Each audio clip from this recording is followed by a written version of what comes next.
Assalamualaikum warahmatullahi wabarakatuh. Perkenalkan, saya Endra Sucipto, CGP Angkatan 11 dari SDN Lenteng Agung 09 Jakarta Selatan.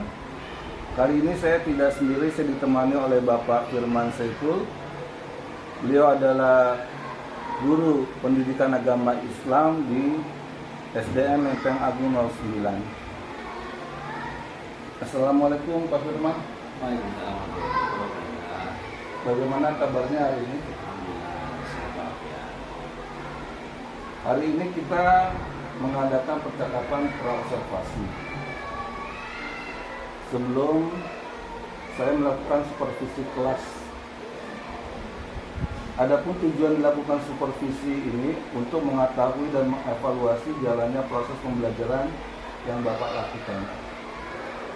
Dan kenapa kita melakukan percakapan praobservasi? Yaitu sebagai persiapan awal sebelum Bapak melakukan pembelajaran di kelas, agar lebih siap dan percaya diri memberikan pembelajaran yang terbaik bagi murid. Lalu ada beberapa pertanyaan yang ingin saya sampaikan ke Bapak. Kira-kira tujuan pembelajaran apa yang ingin Bapak capai di kelas nanti? Terima kasih Bapak Indra. Berdasarkan modul ajar yang saya tulis, ada beberapa tujuan atau capaian yang akan saya sampaikan dan saya berikan kepada siswa kelas 4. Yang pertama adalah murid mampu menjelaskan konsep akhir balik, yaitu secara fikih ataupun secara biologis.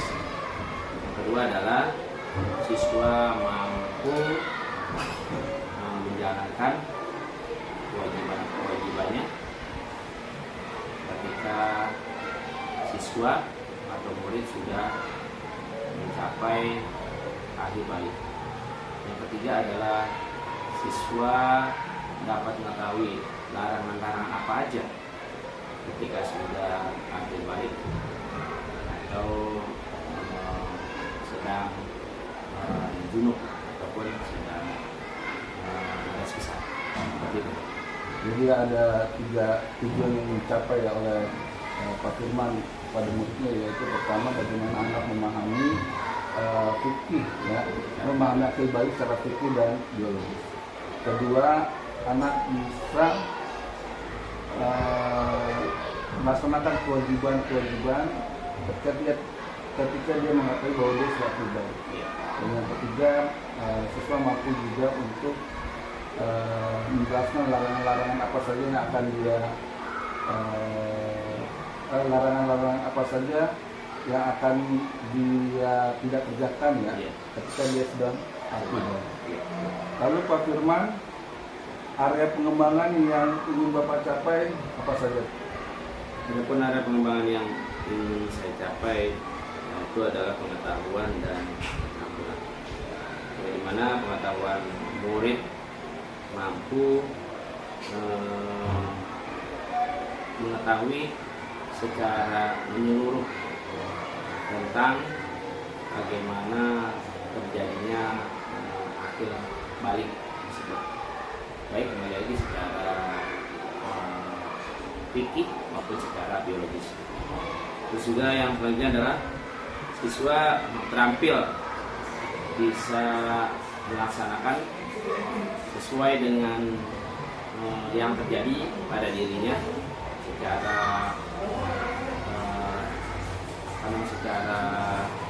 emosional ataupun bisa mengendalikan kondisi atau fisikis dari murid tersebut. Demikian.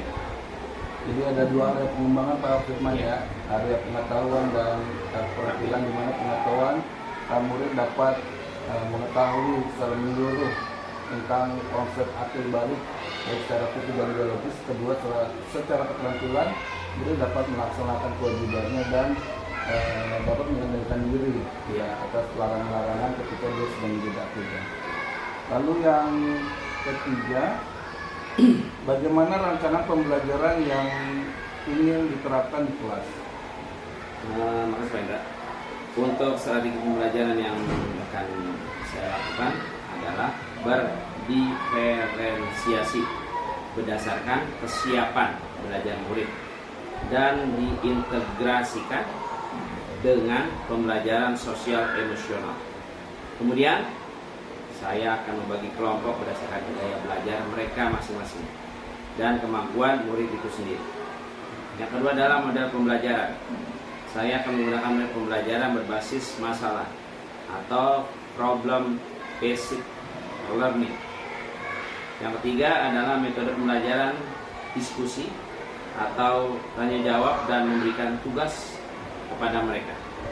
Yang selanjutnya hal-hal yang dianggap perlu akan kita lakukan. Masih luar biasa Pak Firman ya. Jadi Pak Firman ingin menerapkan materi pendidikan agama Islam di kelas itu tidak hanya strategi ya, ada model pembelajaran dan metode pembelajaran. Sungguh luar biasa di mana Pak Firman melakukan strategi pembelajaran dengan metode pembelajaran diferensiasi yang terintegrasi sosial emosional ya. Lalu model pembelajaran yaitu problem based learning (PBL). Lalu juga memakai metode tanya jawab, penugasan dan diskusi. Saya menjadi tertarik, ingin sekali berada di kelas ini untuk melihat Pak Firman bagaimana menerapkan strategi pembelajarannya, metode pembelajarannya dan model pembelajarannya. Kapan akan dilaksanakan? Untuk pelaksanaan pembelajaran materi tentang tanda akhir balik itu akan saya berikan di kelas 4A pada hari Kamis jam 3 sampai dengan selesai. Oke, lalu apa yang Bapak dapatkan dari percakapan hari ini? Banyak sekali ilmu yang bisa saya dapatkan dari percakapan hari ini. Adalah pertama sebagai gambaran yang akan saya gunakan dalam pembelajaran nanti. Yang selanjutnya adalah saya juga bisa mempersiapkan apa saja yang akan dibutuhkan dalam pembelajaran dan tahapan-tahapan apa aja untuk proses pembelajaran di kelas 4 nanti. Terima kasih. Baik Pak Firman, sungguh luar biasa, Masya Allah. Terima kasih atas waktunya sudah bersedia berbincang-bincang dengan saya di percakapan pra-observasi. Sampai jumpa lagi nanti pada hari Kamis ya di kegiatan observasi di kelas 4A. Terima kasih. Terima kasih Pak Firman. Sama-sama Pak Indra. Demikian percakapan pra-observasi hari ini. Sampai bertemu di kegiatan observasi kelas dan juga percakapan pasca observasi. Wassalamualaikum warahmatullahi wabarakatuh. Bismillahirrahmanirrahim. Assalamualaikum warahmatullahi wabarakatuh. Tabuk 1, tabuk 2, tabuk 3, tabuk semangat.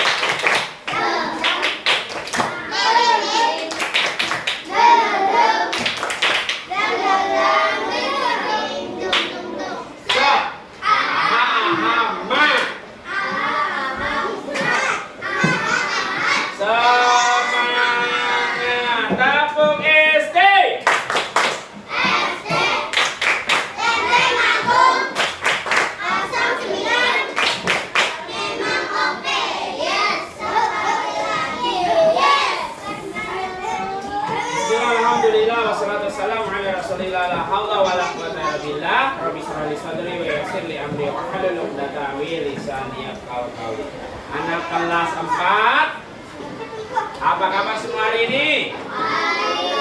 Sehat semuanya?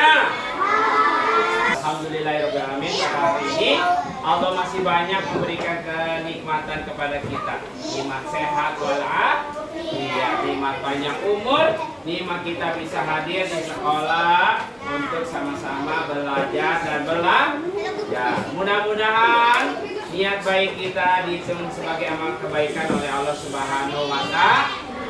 Apa yang kita lakukan mudah-mudahan bernilai pahala. Apa yang kita lakukan mudah-mudahan ada manfaat hari ini kita belajar. Amin ya. Nikmatan yang Allah berikan kepada kita semuanya. Nikmat iman, nikmat Islam, nikmat sehat walafiat. Salam dan salam sama-sama yuk kita sampaikan. Mudah-mudahan kepada baginda Rasulullah Sallallahu Alaihi Wasallam, mudah-mudahan sampai pada kita, pada keluarga kita, dan mudah-mudahan rumahnya yang tetap istiqomah jalan hingga akhir kiamat nanti. Amin ya rabbal. Ya anak-anak, kita awali belajar kita pada kesempatan hari ini. Kita insya Allah akan belajar tentang tanda-tanda balik. Dan kita kupas secara mendalam apa aja sih tanda-tanda akhir balik itu buat anak-anak kelas 4A. Ya, sama-sama kita awali dengan baca doa. Semoga doa kita baca memberikan kemudahan kita untuk belajar hari ini, dijadikan kita orang yang sukses di dunia dan di akhirat. Ya, kita awali dengan baca surat Al-Fatihah, dilanjutkan dengan doa seperti biasa kita doa. Al-Fatihah. A'udzubillahi minasyaitonir rajim. Bismillahirrahmanirrahim. Alhamdulillahi rabbil alamin. Ar-Rahmanir Rahim. Maliki yaumiddin. Iyyaka na'budu wa iyyaka nasta'in. Ihdinas siratal mustaqim siratal ladzina an'amta 'alaihim ghairil maghdubi 'alaihim waladdallin.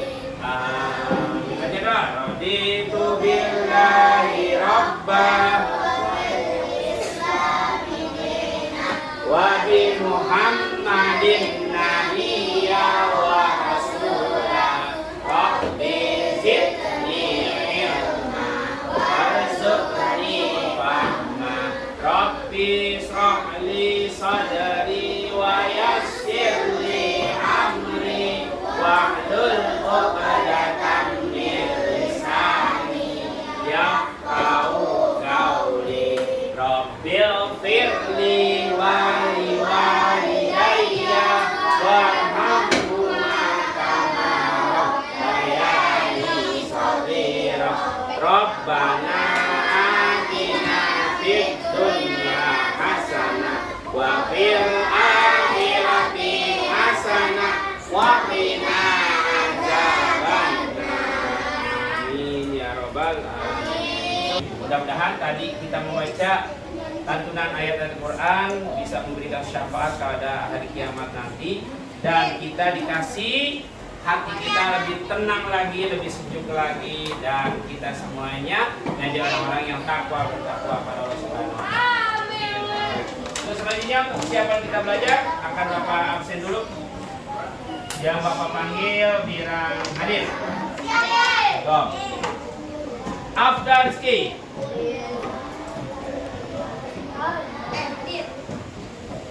Aisyah Warana. Yang nggak masuk ada 2 orang teman kita yang masuk hari ini. Baik anak sekalian dirahmati Allah Subhanahu wa Ta'ala. Minggu lalu kita menjelaskan materi tentang apa minggu lalu? Materinya? Ya, tentang yang minggu lalu ada keragaman sebagai sunatullah, atau kita belajar minggu lalu indahnya saling menghargai dalam keragaman, di mana umat Islam mengajarkan kita untuk bertoleransi, kecuali kita nggak boleh toleransi dalam hal meyakini agama orang lain atau agama lain. Itu minggu lalu yang sudah kita pelajari. Hari ini kita akan belajar di depan untuk kita lihat, yaitu tentang tanda-tanda balik. Coba siapa yang mau baca? Ya, Kanaya, coba Kanaya yang jelas baca. Lihat di depan.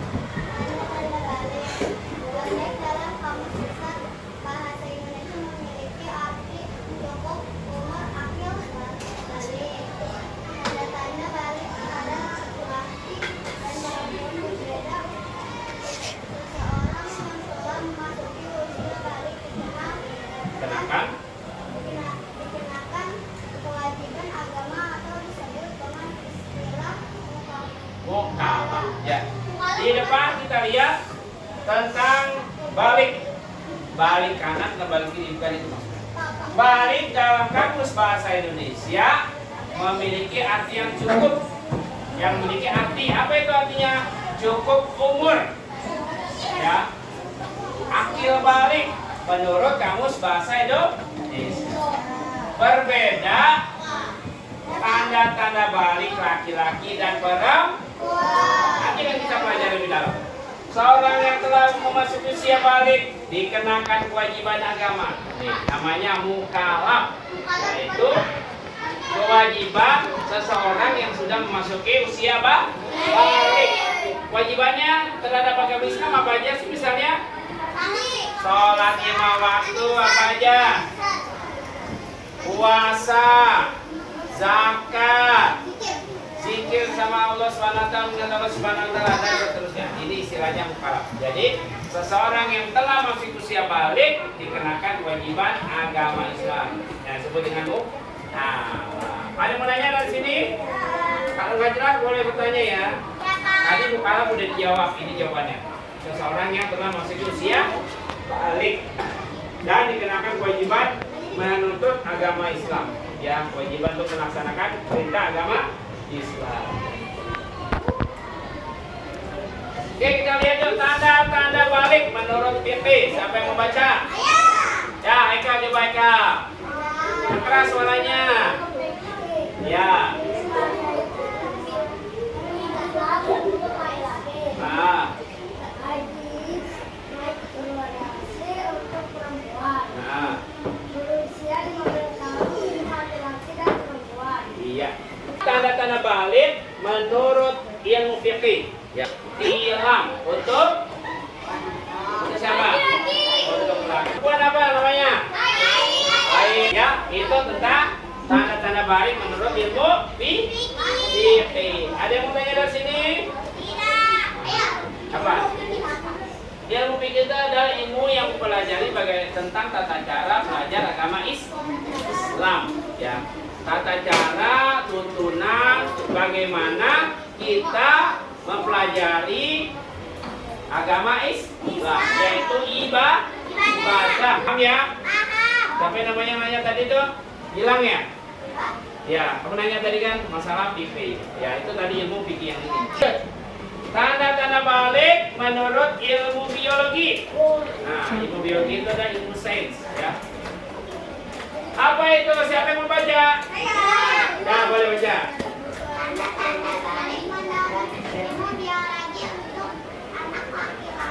Ya.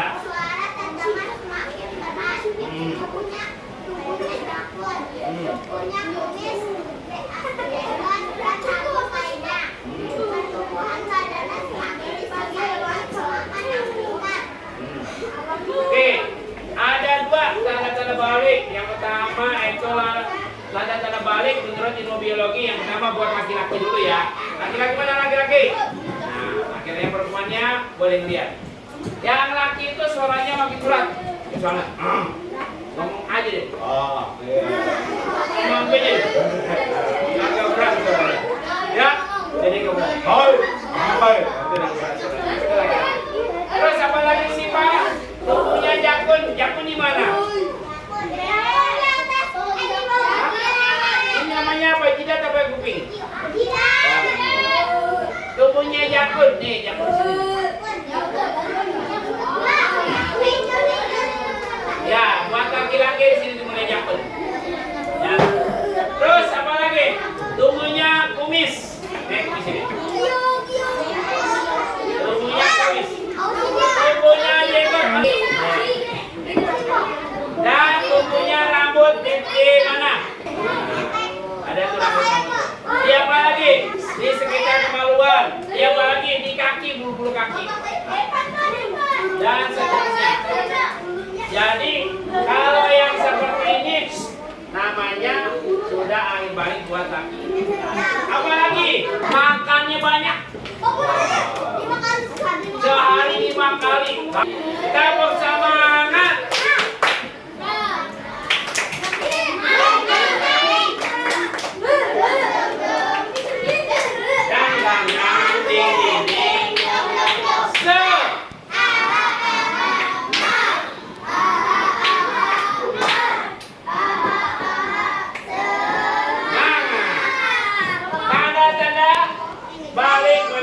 ilmu biologi. Yang untuk laki, paham buat laki-laki? Ada gak yang udah tumbuhnya laki-laki? Ada gak yang udah tumbuh kumis? Baca siapa yang perempuan? Sakwita, baca Sakwita buat perempuan.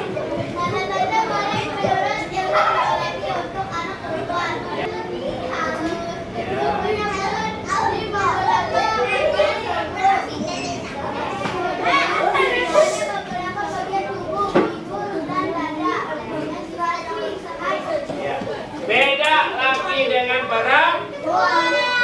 Kalau laki sudah kita bahas nih. Kalau perempuan satu suara lebih halus. Kayaknya halus kan halus. Suaranya lebih sama di ketek ada, di tangan, di kaki, di bagian kemaluan ada ya. Itu tumbuhnya beberapa bulu. Terus apa lagi? Yang perempuan nih. Perubahan fisik pada bagian tubuh. Pinggul juga pinggul lah pinggul. Nih lebih besar pinggulnya biasa perempuan. Kecuali kalau pinggulnya agak ramping nih dia. Terus tumbuhnya buah dada ya. Jangan dianggap tabu. Jadi ini adalah proses bagaimana Allah emang sudah sunatullahnya seperti itu manusia. Jadi gak usah malu-malu dan lain sebagainya. Terus yang paling terakhir apa? Sakwita apa? Sakwi. Apa sakwi? Menstruasi atau halangan atau haid. Perempuan yang sudah halangan berarti dia sudah akhir Oke lanjut. Paham ya? Ini tanda-tanda balik bagi para ada yang mau nanya? Jelas semuanya? Kesimpulan pertama. Apa kesimpulannya? Akhir balik itu berarti orang yang udah akhir balik sudah dikenakan kewajiban untuk melaksanakan ibadah sama Allah Subhanahu wa taala. Seperti apa? Sholat 5 waktu, menuntut ilmu dan menutup aurat.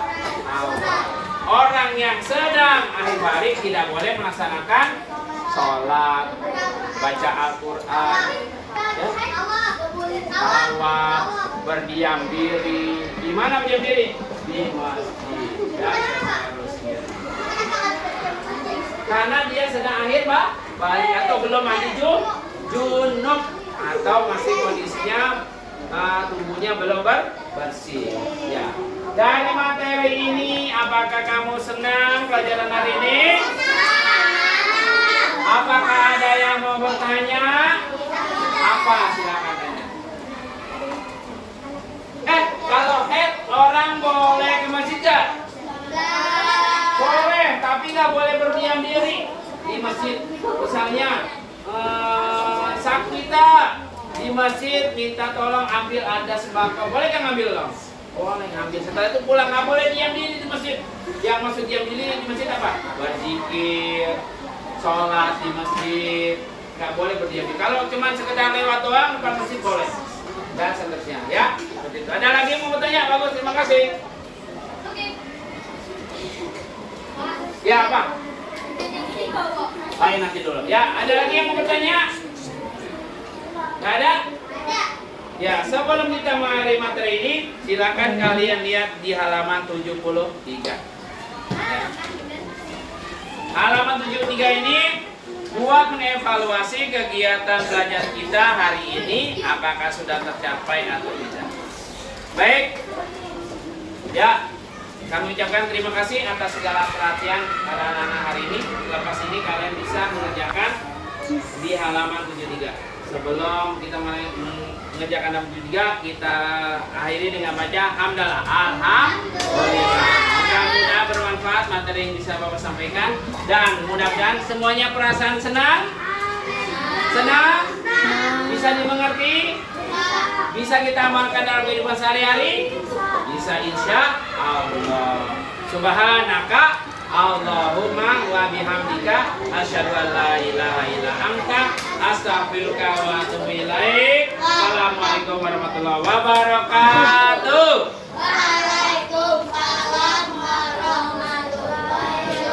Assalamualaikum warahmatullahi wabarakatuh. Berjumpa kembali di percakapan pasca observasi bersama saya Hendra Sucipto, calon guru penggerak angkatan 11 dari SDN Lenteng Agung 09, Jakarta Selatan.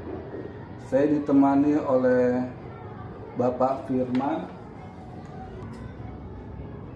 sebagai guru yang telah diobservasi pada kegiatan supervisi akademik. Saya juga ditemani oleh Ibu Harmini sebagai pengajar praktik pada pendidikan guru penggerak angkatan 11.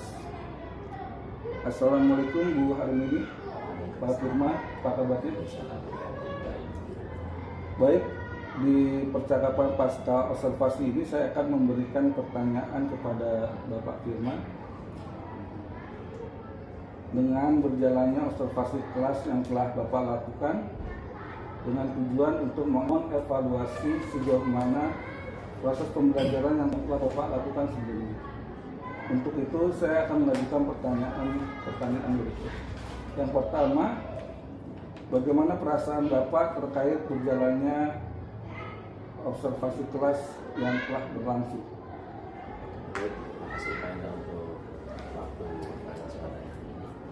Untuk observasi kelas yang sudah dilakukan, yang pertama anak-anak di kelas 4 cukup antusias ketika saya memberikan materi tentang tanda akhir balik bagi mereka, dan mereka pun merespon serta ada dialog interaktif antara mereka ketika saya memberikan materi tentang tanda akhir balik tersebut kepada mereka, dan mereka pun memberikan tanggapan dan tanggapan positif mengenai materi yang sudah disampaikan kepada mereka, dari saya kepada mereka, dan mereka pun sesuai dengan di usia mereka yang sesaat lagi, atau mungkin ada beberapa siswa yang sudah memasuki masa akhir balik, sehingga ketika memberikan pelajaran tersebut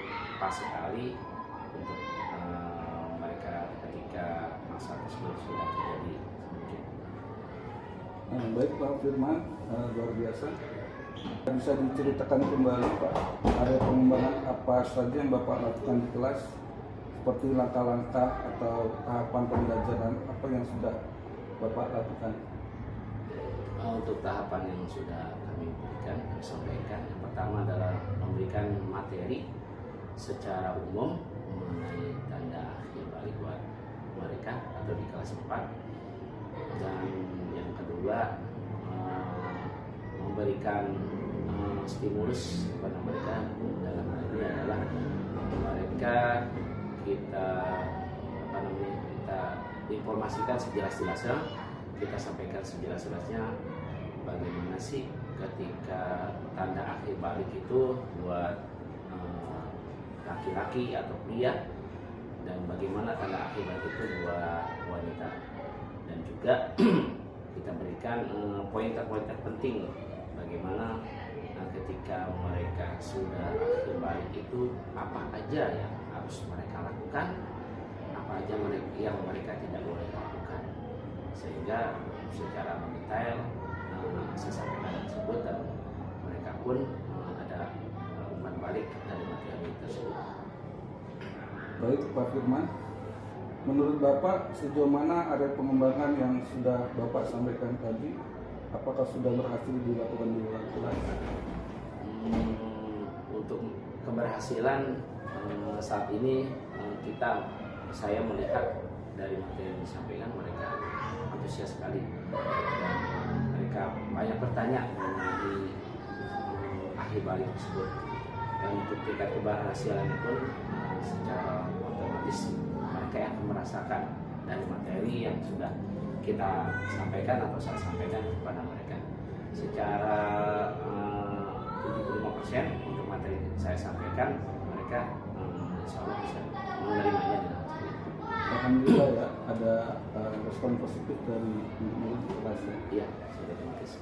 Lalu kendala apa yang Bapak hadapi di dalam melakukan proses pembelajaran di kelas?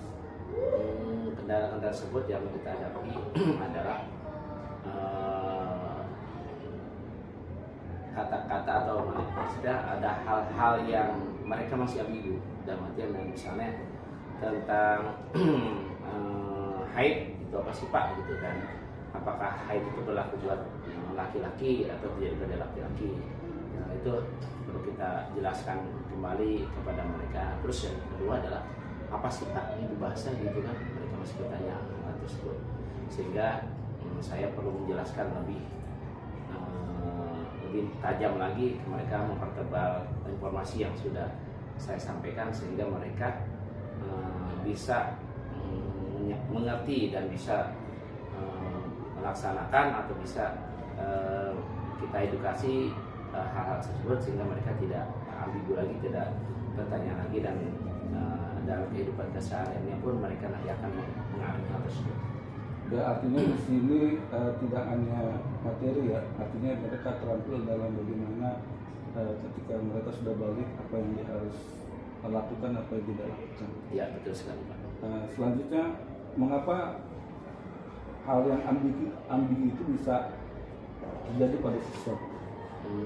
Itu mungkin kata-kata baru buat mereka ya, yang selama ini mungkin mereka belum pernah menerima atau mendengar hal tersebut, sehingga ketika ada kata-kata yang haid itu apa, terus begitu mandi basah itu apa, terus begitu mandi wajib itu apa gitu, apa aja yang boleh, yang nggak boleh ketika mereka sudah ahli balik, dan kewajiban apa yang harus mereka lakukan.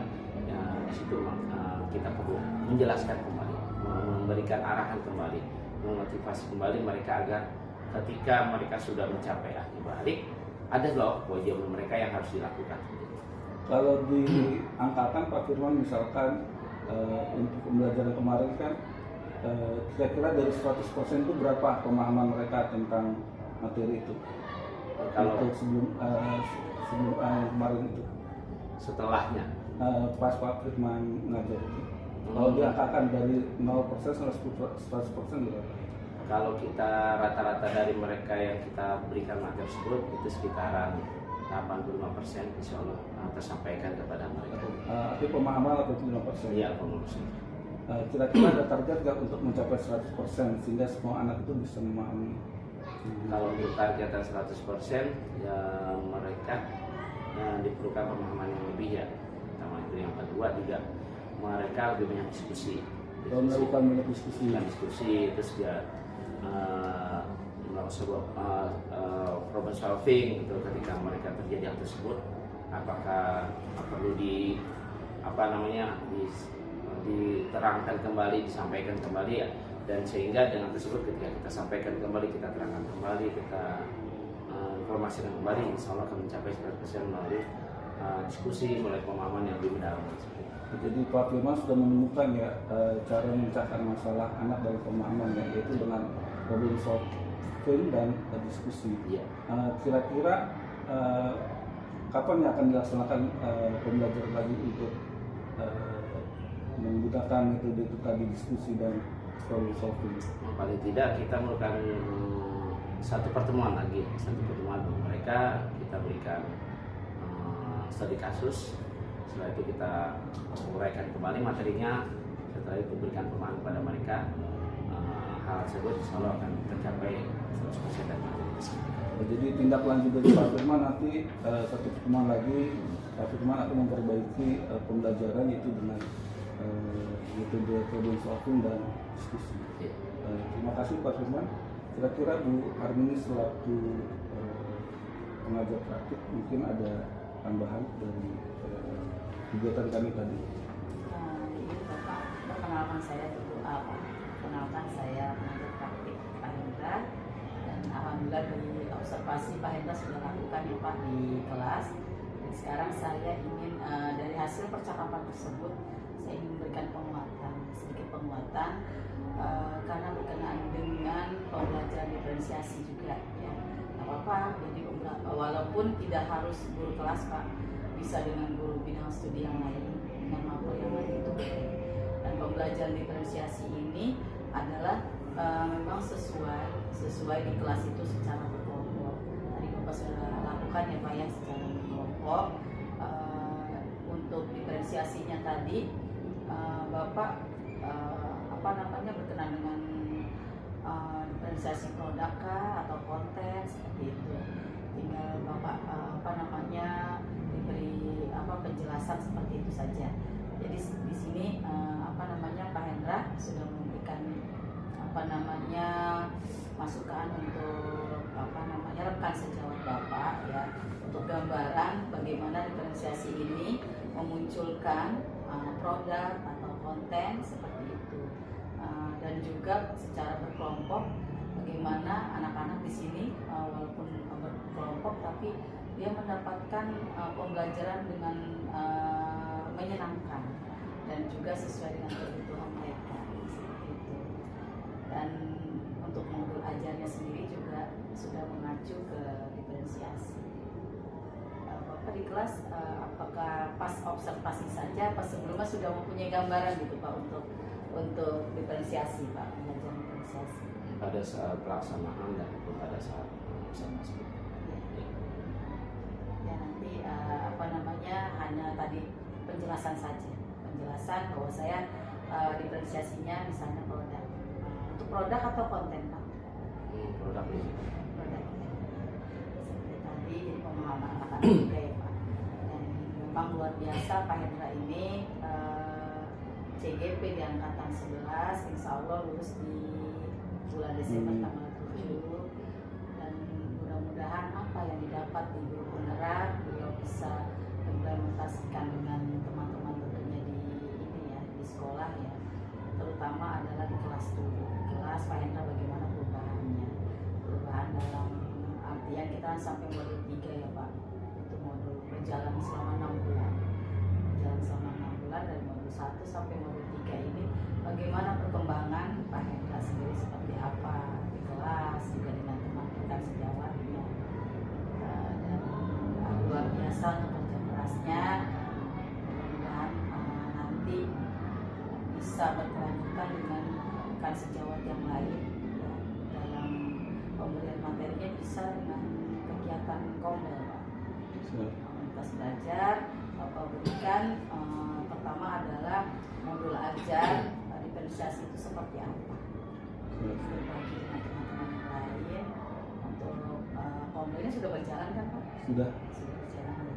Kalau sudah berjalan berarti nanti tinggal berbagi materi yang dari modul 1 sampai 3 tersebut bisa berbagi dengan teman-teman yang belum mengikuti guru penggerak, karena ilmu-ilmunya kita luar biasa ya Pak. Tidak berpikiran untuk jadi kepala sekolah atau pengawas, itu ada suatu bonus ya. Tapi kalau seandainya kita diberi kesempatan untuk menjadi seorang pemimpin, itu pun juga tidak boleh menolak. Karena apa? Ilmu yang sudah kita dapat itu harus memang diimplementasikan dan harus memang berdampak kepada diri sendiri, kepada orang lain juga. Jadi pendidikan apapun, kalau kita mengikuti pendidikan pelatihan itu kalau tidak berdampak kepada diri kita pribadi, kepada orang lain, berarti omong kosong ya.